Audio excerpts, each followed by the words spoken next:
Hi everybody, welcome to EcoDriver. My name is Helmut. Today we go out on our real-life consumption test on the EcoDriver loop with the Mitsubishi Eclipse Cross plug-in hybrid. I have already done an electric range test with this vehicle. I put the link in the description box below and also at the end of this video. The result there was quite impressive, I think, but check it out yourself. So the battery is empty. I've driven this car on the other test, on the range test, until the combustion engine kicked in. So the battery is empty, and I'll give you some details of the car. We have a 2.4 liter 4-cylinder engine with only 72 kilowatts, 98 horsepower. But this is an Atkinson engine, and therefore there is a restricted power output. Atkinson engines normally have a low power output, but they are very efficient. We have two electric motors of 70 and 60 kilowatts respectively. The traction battery stores 13.8 kilowatt hours gross, and the unladen weight is 1,929 kilograms, 4,244 pounds. The route we're doing is the same as always. In case you're on this channel for the first time, I'll show it to you. We start on the southern edge of Innsbruck, go out of town for a kilometer on a 30 km per hour zone, just in case you wonder why I'm going so slow. We then have an ascent, which elevates us around 360 meters, rolling hills, a descent, open roads with some villages, motorway, and at the end, 11 miles, 18 kilometers of city traffic. At the end of every section, we check the overall and sectoral consumption, and at the end of the trip, we analyze the whole data. Weather is okay today. In case you haven't noticed, there is an influx of Sahara sands in Central Europe, so it's a little bit dizzy. It's not as bright, nice and shiny as it normally is, or it normally should be today. But still, I hope you'll enjoy the trip, and I'll talk to you later.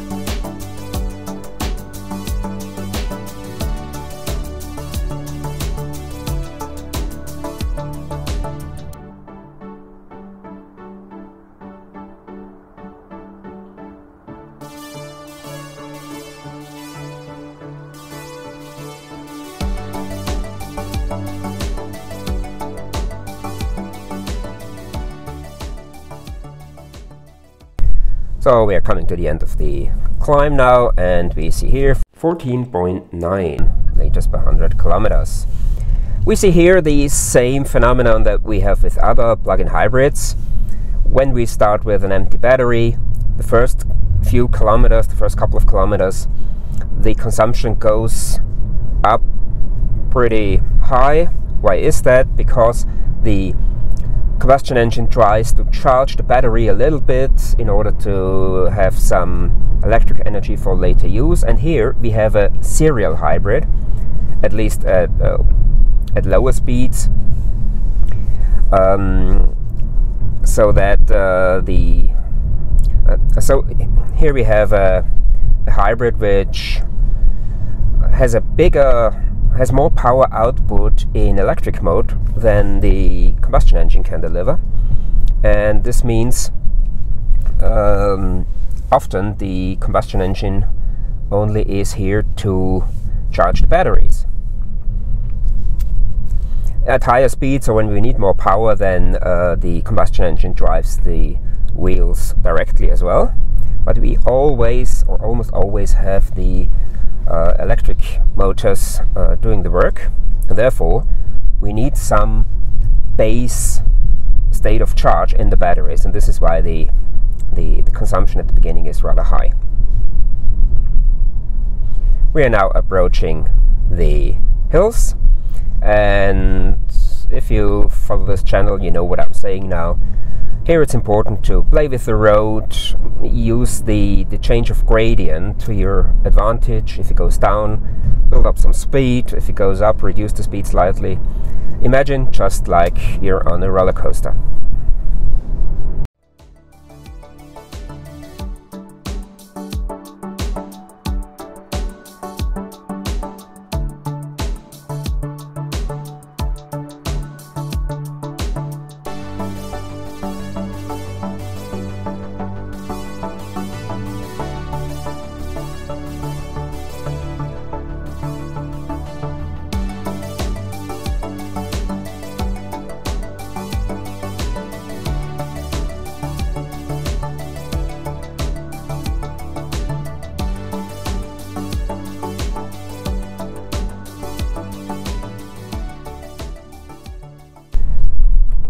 At the end of the hills we have 10.8 liters per 100 kilometers.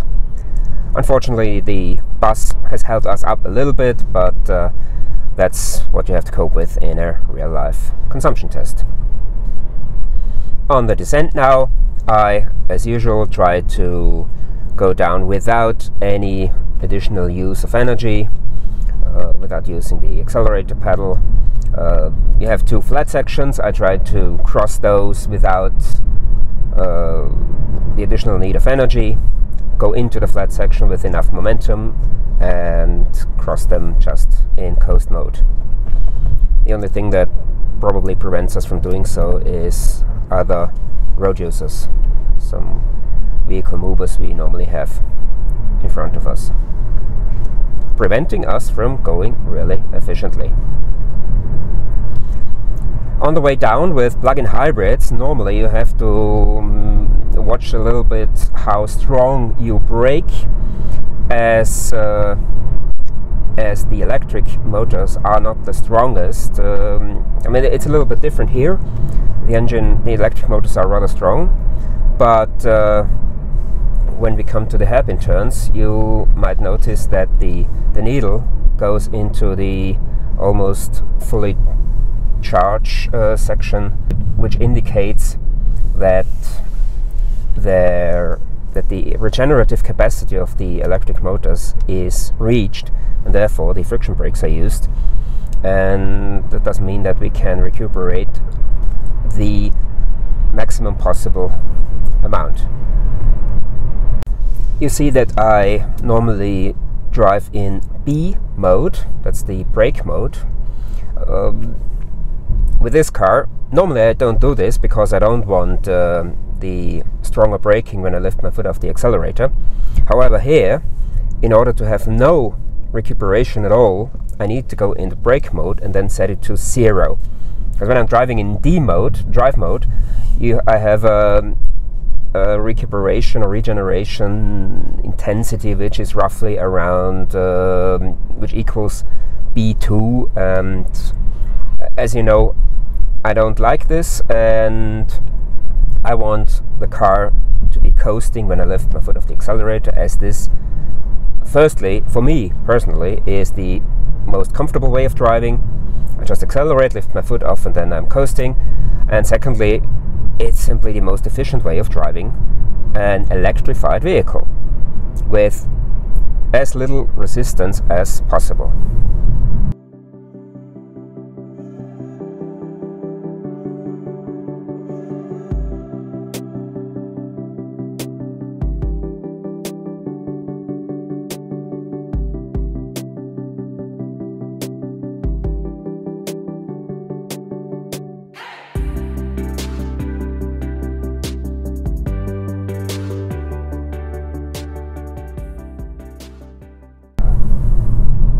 At the end of the descent, we have 7.5 liters per 100 kilometers. Plus, we got an electric range of 6 kilometers into the battery. I will let the car just do what it thinks is best. Maybe I'll go into hold mode when we have higher speeds, which we will have on the open road section up to 100 kilometers an hour, but we're also down to 30. So I'll decide when it happens what to do, either go in pure EV mode or in use the hold mode, or safe charge it's called.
At the end of the open road section, we have 5.6 liters per 100 kilometers, and now we're coming onto the motorway, where we are restricted to 100 kilometers per hour, 62 miles per hour, due to local environmental laws.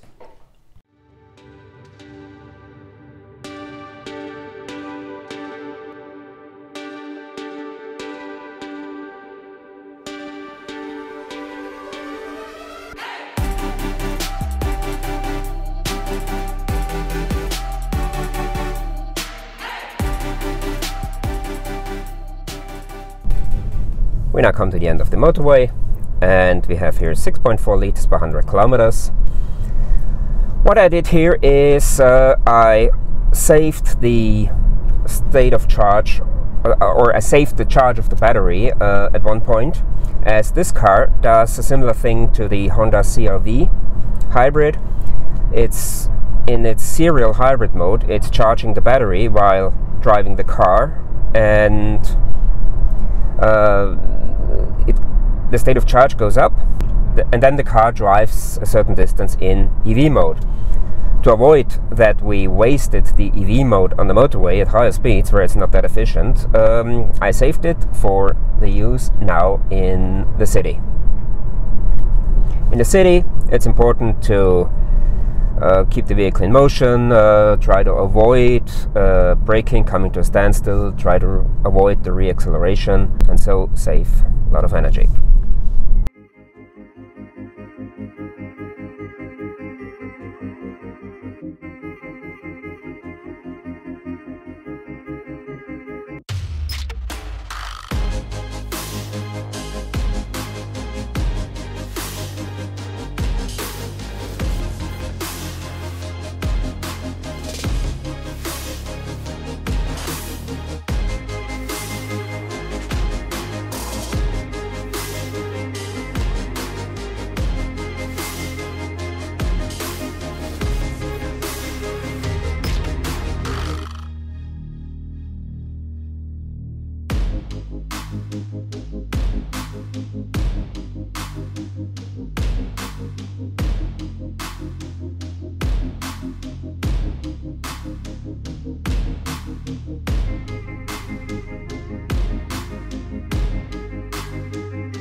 So we're coming to the end now of our trip on the eco-driver loop with the Mitsubishi Eclipse Cross PHEV.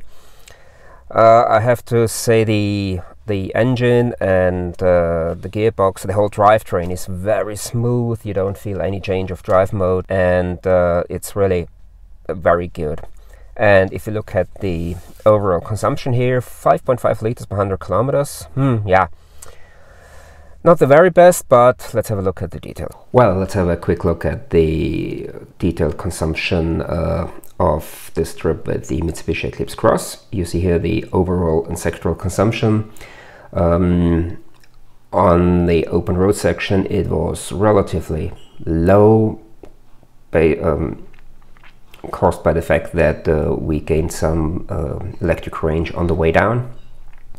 And the motorway was rather high, as on the one hand, the combustion engine was directly driving the wheels without any gears, and at the same time it was charging the battery.